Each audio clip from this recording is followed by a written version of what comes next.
پاکستان کے دشمنوں کی تمام تر کوششوں اور خواہشات کے باوجود پاکستان اور چین کے تعلقات، جو کہ اب ایک اسٹریٹجک شراکت داری میں بدل چکے ہیں، دن دگنی اور رات چوگنی ترقی کرتے دکھائی دے رہے ہیں۔ دفاع کا میدان ہو یا صنعت، زراعت ہو یا سیاحت، ہر شعبے میں پاکستان اور چین ایک دوسرے کے شانہ بشانہ دکھائی دیتے ہیں۔ اس وقت پاکستان اور چین کی پیپلز لبریشن آرمی کی مشترکہ مشقیں واریر 8 پاکستان میں جاری ہیں۔ واریر 8 پاکستان اور چین کے درمیان اہم ترین مشقوں کی صورت میں ڈھل کر سامنے آ چکی ہیں۔ چین کی جانب سے ان مشقوں کی تیاری کا عمل 1 ماہ قبل شروع کر دیا گیا تھا۔ دونوں ممالک کے عسکری حکام نے مشق کی بنیادی پلاننگ کا ضابطۂ اخلاق طے کیا۔ 3 ہفتے طویل مشقیں بنیادی طور پر انسداد دہشت گردی ڈومین میں کی جا رہی ہیں، یعنی کہ دونوں ممالک انسداد دہشت گردی کے حوالے سے ایک دوسرے کے تجربات سے استفادہ کرتے دکھائی دیں گے۔ واریر 8 بنیادی طور پر سالانہ بنیادوں پر ہونے والی دو طرفہ مشقوں کے سلسلے کی 8ویں مشق ہے، یعنی کہ پاکستان اور چین کی افواج 8ویں بار واریر 8 کے پلیٹ فارم پر ایک دوسرے کے آمنے سامنے ہیں اور ایک دوسرے کے تجربات سے استفادہ کرتی دکھائی دے رہی ہیں۔ National counter terrorism centre Pabbi میں ہونے والی ان مشقوں کا مقصد پیشہ ورانہ مہارتوں کو مشترکہ تربیت کے ذریعے بہتر بنانا ہے۔ اس کے ساتھ دونوں برادر ممالک کے درمیان تاریخی، عسکری، فوجی تعلقات کو مضبوط بنانا بھی اس مشق کا ایک اہم ترین مقصد ہے۔ واریر 8 میں شرکت کے لیے چین کی پیپلز لبریشن آرمی کے دستے 18 نومبر کو پاکستان پہنچے تھے، جبکہ ان مشقوں کی افتتاحی تقریب 21 نومبر کو national counter terrorism centre Pabbi میں منعقد کی گئی۔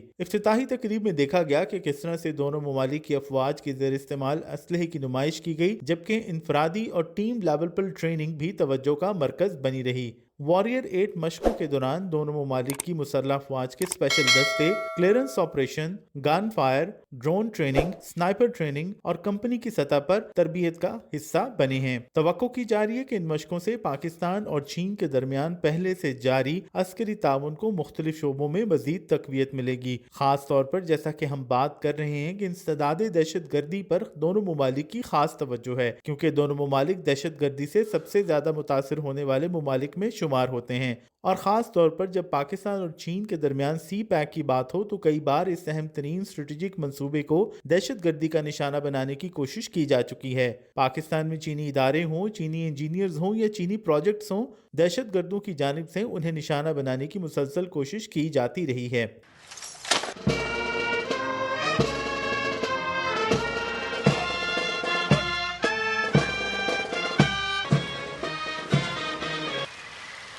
اس کے علاوہ ایک اور اہم ترین ڈیولپمنٹ چین کے سینٹرل ملٹری کمیشن کے وائس چیئرمین جنرل یانگ یوشیا کا دورہ پاکستان ہے۔ جنرل یانگ یوشیا چین کے اہم ترین اور فیصلہ ساز ادارے سینٹرل ملٹری کمیشن کے وائس چیئرمین ہیں۔ اس کمیشن کو چین میں فیصلہ سازی کے حوالے سے بڑی بنیادی یا کلیدی اہمیت حاصل ہے۔ جنرل یوشیا نے GHQ کا دورہ کیا، جہاں پر ان کی chief of army staff general Syed Asim Munir سے ملاقات ہوئی۔ اس ملاقات میں دونوں ممالک کی جانب سے باہمی دلچسپی کے امور کے ساتھ ساتھ علاقائی سیکیورٹی کی ڈائنامکس اور خاص طور پر ریجنل اسٹیبلٹی کے حوالے سے تبادلہ خیال کیا گیا۔ جنرل عاصم منیر نے اس موقع پر چینی قیادت کا خاص طور پر شکریہ ادا کیا کہ ہر گرم اور سرد میں وہ پاکستان کے شانہ بشانہ کھڑی رہی۔ GHQ آمد پر جنرل یانگ یوشیا کا بڑا شاندار خیر مقدم کیا گیا۔ انہوں نے یادگار شہداء پر حاضری دی، پھولوں کی چادر چڑھائی اور پاکستان کے شہداء کو خراج عقیدت پیش کیا۔ پاک فوج کے دستے کی جانب سے انہیں گارڈ آف آنر بھی پیش کیا گیا۔